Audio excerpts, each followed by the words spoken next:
এটা ফ্রিজে 1 ঘন্টা রেখে দিয়ে তারপর চামচে করে কেটে কেটে খাবো। আশা করি তোমরা খুব ভালো আছো।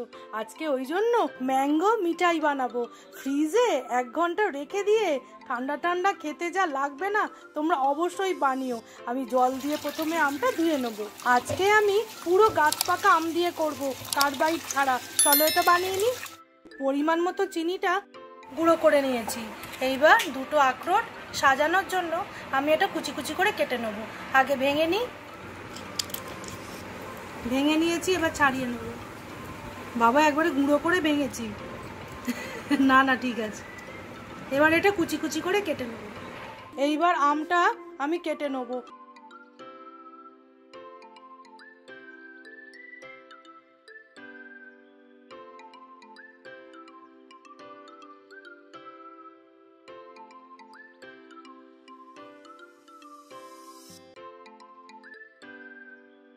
আম কুচি দেব। এবার এর মধ্যে ছানা দেব। এইবার সব একসাথে এগুলো গুঁড়িয়ে নেব। এইরকম পেস্ট করে নিয়ে চলে এসেছি।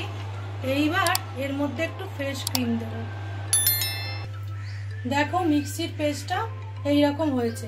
এইবার আমি একটা বাটিতে ঢেলে নিচ্ছি সব পেস্ট কটা। তোমরা দেখেই বুঝতে পারছো পেস্টটা কতটা ঘন হয়েছে। এইবার এর মধ্যেই আমি দিয়ে দেবো যেটা আমি মিক্সিতে পেস্ট করে সুন্দর করে বানালাম।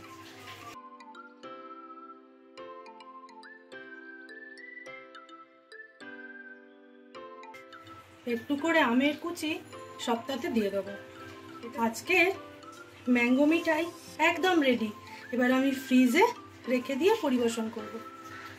এইবার ওপর থেকে একটু করে আমি যে আখরোট কুচি করলাম দিয়ে দেবো।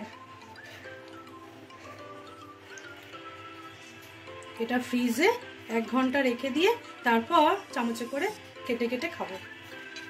পুরো আইসক্রিমের মতো খেতে লাগবে। আজকের আম মিঠাই বা ম্যাঙ্গো মিঠাই তোমাদের কেমন লাগলো অবশ্যই আমাকে জানিও। আর বাড়িতে একদিন অবশ্যই বানিও। আর আজকের ভিডিওটা এইখানেই শেষ করছি। দেখা হবে অন্য কোনো ভিডিওতে। তোমরা ভালো থেকো, সুস্থ থেকো আর দুতুন কিচেনের পাশে থেকো। আজকের মতো টাটা।